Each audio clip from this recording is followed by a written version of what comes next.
I started playing football I think I was around 11 or 12, maybe a little younger. I know it was in elementary school. I was at one of my friend's house, and he had to go to football practice that day. I'd never played before, wasn't a fan at all.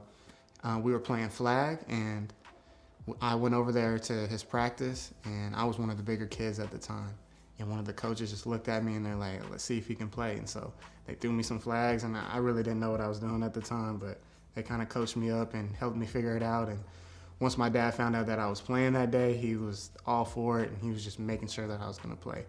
But for a long time, I didn't really love it. I was just playing it just to play it, really. Like my dad wanted me to play. That's kind of what all of my friends were doing. But it wasn't until a few years later, I think I was in the 7th or 8th grade, and it was when Seattle was playing New Orleans in the playoffs. And I remember it was the end of the game, and Marshawn Lynch had his beast mode on. Silent now, as opposed to when the Saints have the ball. Oh, look at this run! What a run! Marshawn Lynch still on his feet. Has blockers now. He's dancing his way for the touchdown. It was the first time that I had saw someone, and I was like, that's what I want to do. I want to be able to do that.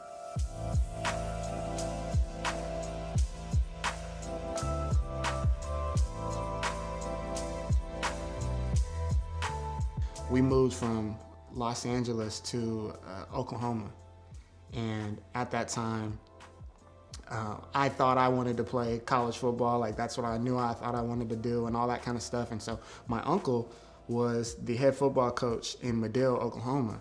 And so I had talked to him, and he had said, you know, if that's what you want to do, come down and live with me. And so I was like, all right. And so my parents sent me down there, not really having a plan on what we were going to do as far as the living situation, all that. Like, I just knew I was going to go stay with my uncle, and I was going to try to go figure out how to play college football. He was going to help me. And at the time, I was probably about 5'3", maybe 110 pounds. And so I was way smaller than everybody. But for some reason, I thought I was just going to walk in and take over. And I remember we came in, and they were doing bench. And so it was my first day working out. I get in there, and I'm working out with these guys. And they start out with 135, so that's 45s on each side. And I remember I get under there, and they're like, you can do this? And I was like, yeah, like I got it. And so they take the bar off, and I try to do one, and it just falls straight on my chest. I can't get it up. They pick it up. They switching the weight out. They're like, drop them 10. So they put 35s on.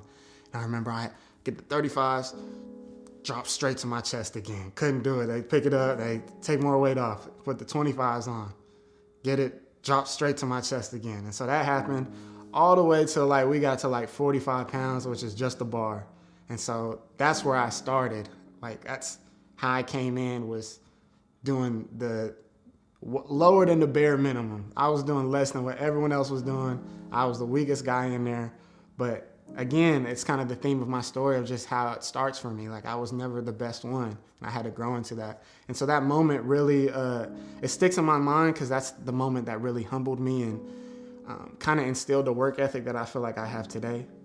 But from then on, I just remember saying, I don't ever want to feel like that. I remember being so embarrassed, and I just hated that feeling. And so I was like, I'm not going to feel like this again.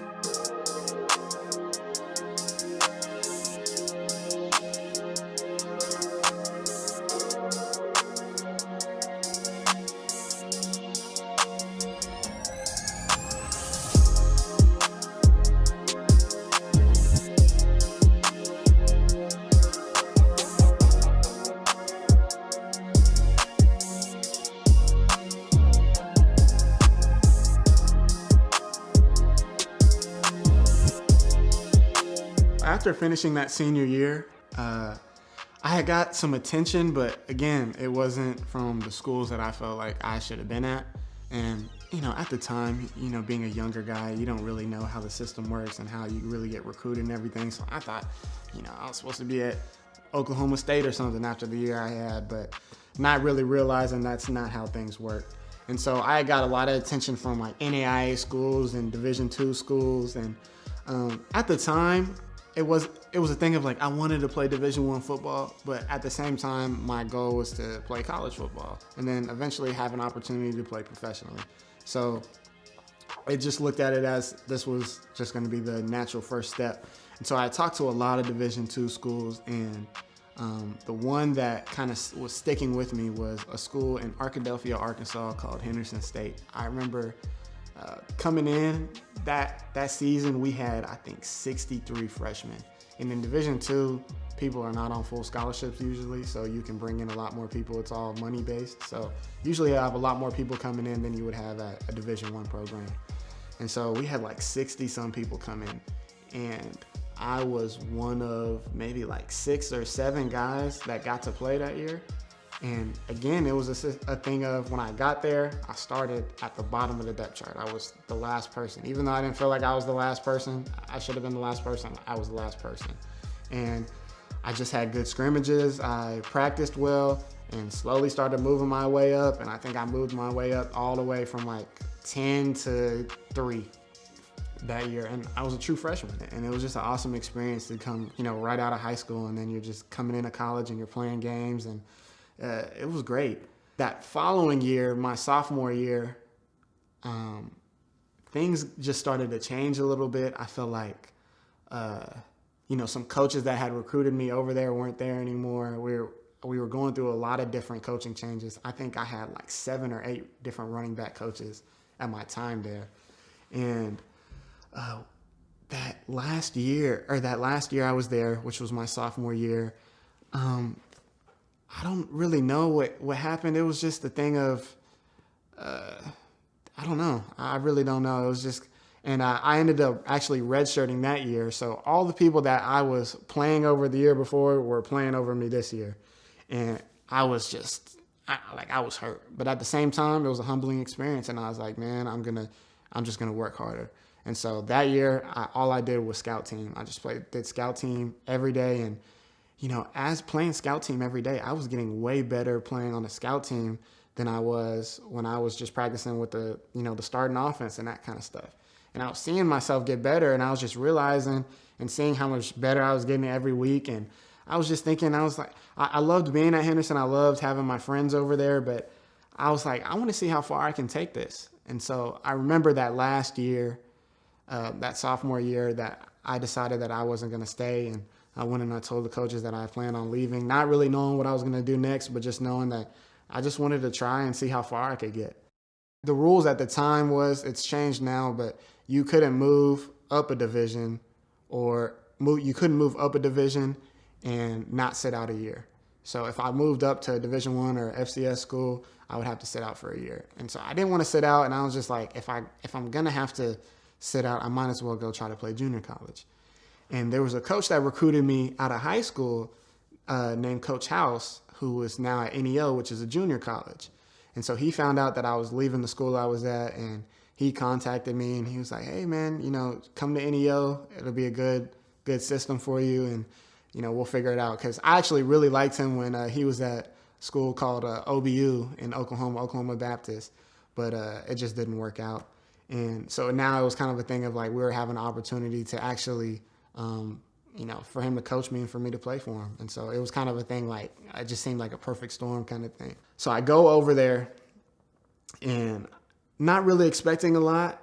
I remember walking into the dorms my first day, and I was getting shown everything. Coach House is walking me around. He's showing me the dorms and all that. And he shows me my room.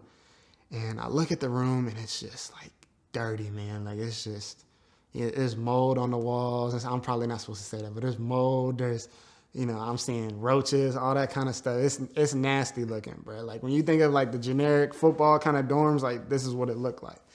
And so I had just came from living in an apartment with like all of my best friends. And so that's not necessarily what I was expecting, but I was expecting a little better than what that was. And I remember I'm looking through the room, and I'm trying to see, I'm looking at it, and I'm like, all right, I can do this. Like looking at it, I think he saw the look on my face because it was a brand new experience for me. Like I had never done that before. And he saw it, and he's like, hey, man, he's like, just do what you're supposed to do, and you'll get out of here in a year. It's just a year of your life, and then you're going to be on to other things. And that was kind of the mindset that I carried. Like, I didn't necessarily want to be there in that moment, but I knew if I did my job and did what I was supposed to do, that I'd get out of there. And junior college is a whole different beast as far as how you're going to get recruited and all that kind of stuff. It's basically high school all over again. You're trying to get recruited again. And so I had a good spring. And then, coming into that fall, a lot of things changed. Coach House left, my favorite coach of all time. He had taken the job to go somewhere else. And, even though I was so happy for him, it was a thing of, like, my mentor was gone, the person that brought me there. And it kind of felt like I was just there kind of by myself at that point. So when he left, a lot of things changed. We had a bunch of different coaches come in again, and things just kind of didn't go the way I thought they were going to go during the season. I thought I was going to be doing a lot more, and it was a thing of, it was kind of out of my control, and I felt like I was as good, or if not better than some of the other people, or not even that I was better, but I should have been playing just as much as other people were playing, and it just kind of wasn't the system. And I don't really have anyone to blame for it. It's just how things worked out. But I was in a situation again where, at the end of the season, because I only had 1 year to play junior college, of me not knowing what I was going to do next.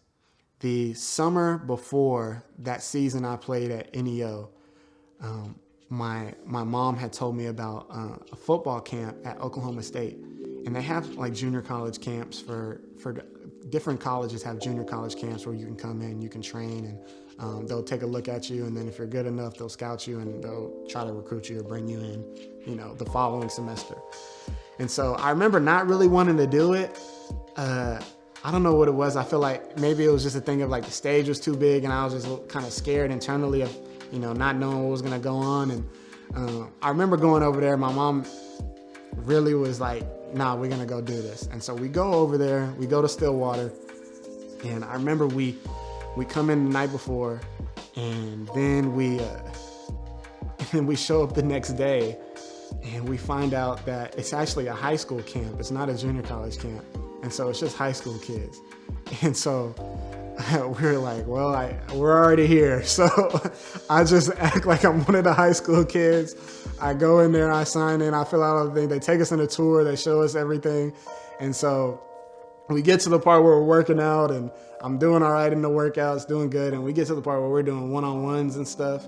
And that's when you go against the other kid, like offense goes against the defense and that kind of stuff.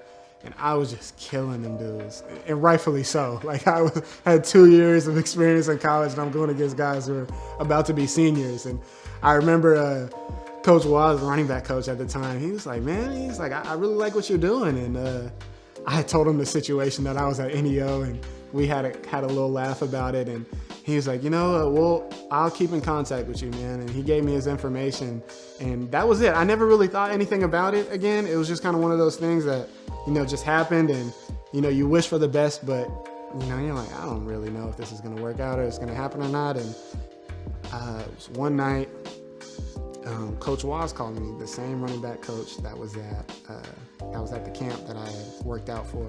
He called me, and he said, hey, man, I heard about that you're still looking for a place. He was saying, we don't have any more scholarships, but if you want to come and walk on over here, that's an option. And he didn't sugarcoat it. He told me, he's like, hey, man, this is not going to be an easy situation. Like, I can't tell you that you're going to play. Like, we're bringing in other guys. Like, it's not an ideal situation. You're going to have to work really hard if, you want to see any kind of results from it. At the time, man, and it was just, I was so scared. I had seen it not work out for me before, and I was like, what's going to happen? Is it not going to work out again? What's going to happen? And so talking to them, I had finally decided that I was going to go to Oklahoma State, and that's kind of just where everything changed. Micah Cooper is the kid that was in there all winter that I was telling you about, that was lifting and doing extra stuff, because he's by far the most improved player that we have. So he shows up, and he's out in practice running like crazy. He's got ability. He can make you miss. He's tough. He's physical. He's learning the offense. And it's a great example of, it's obviously important to him because he was out in the weight room on his own all winter. And so it's pretty evident that he wants to be a college football player. And he's going to get the ball. He's going to get on the field, and he's going to be able to carry the ball.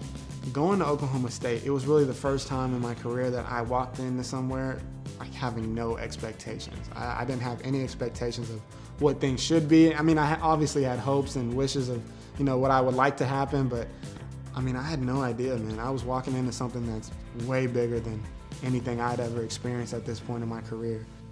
I can't explain like just the joy that I had just like walking through the building and just realizing like that I was a part of this thing and just seeing, you know, just something I had grown up looking at, you know, seeing people talk about all the time. And it was also a thing of I had got there and I got the walk on over there and I didn't want to tell anybody because I felt like nobody would believe me if I was just like, hey, I'm going to Oklahoma State now, I'm playing football over there. And I was just thinking like no one would believe me. So I was just, you know what?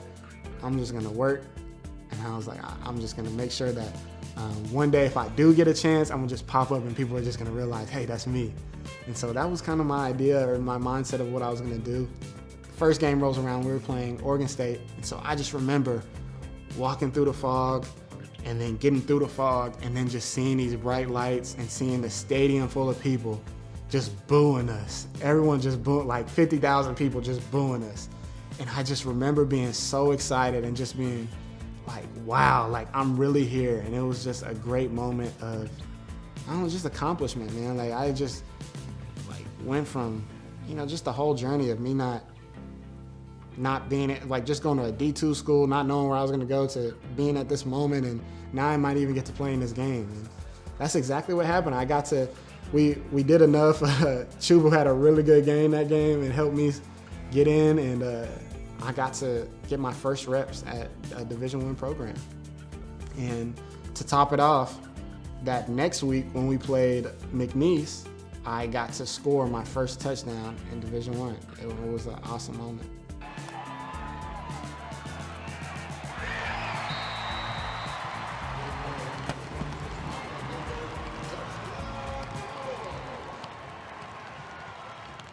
So we had just came back in January, come back and we're doing workouts. And I remember our coach for like player personnel texted me, said, hey, you know, come to my office when you get a chance.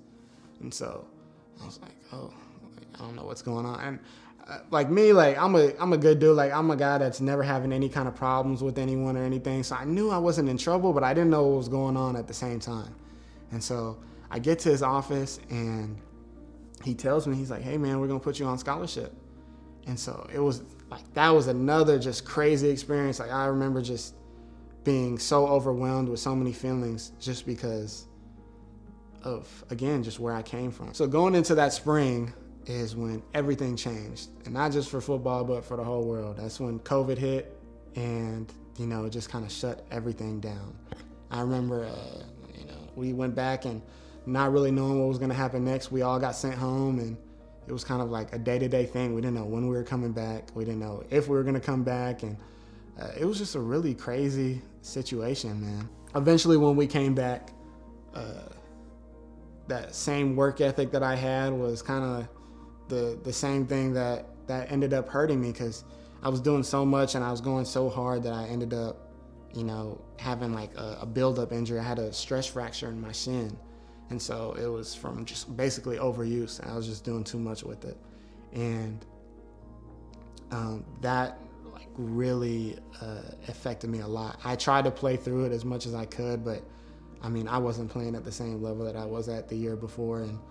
And I wasn't getting the same opportunity that I was the year before. And that's just what it was. And at the time, like I was coming in, this was going to be my senior year. And so I was thinking like this was going to be the moment that I really just step into who I am, and that this was going to be the moment that I dreamed of and all that thing, all these different things. And, you know, it just wasn't going the way that I thought it was. I ended up getting that stress fracture and I just wasn't able to play at the same level that I was able to play before. And so I didn't get the same opportunities. And I just remember being so hurt that like this was potentially my last year. But, you know, due to COVID, everyone was going to get an extra year to play. Everyone got another year. And so I remember that moment and thinking like, oh, like this isn't going to be it for me. But it just gave me hope that like there's still a chance for me to do what I want to do. Like I never was in a situation with any of these coaches where I felt like I was, you know, getting hoed, as people say, but like it was just, I felt like I reached my ceiling for that place. And I think they didn't see me going much further than what I was already at.